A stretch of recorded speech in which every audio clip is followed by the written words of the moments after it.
Hi everyone, welcome back to a new video of Quick Guide. Today in this video, I'm gonna show you how you can make your background transparent on Sketchbook. Keep watching the video till the end. To make your background transparent in Sketchbook, firstly open your Sketchbook application.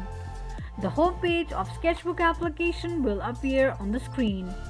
Click on the pen icon at the top of the page. Select your pastel drops from the drop-down options.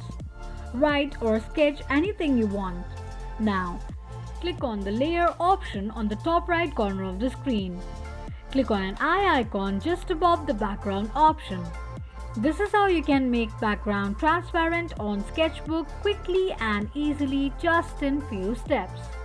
If you have any thoughts or queries, let us know in the comment section.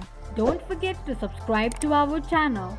Also press the notification bell icon so that YouTube will notify you whenever we post a new video.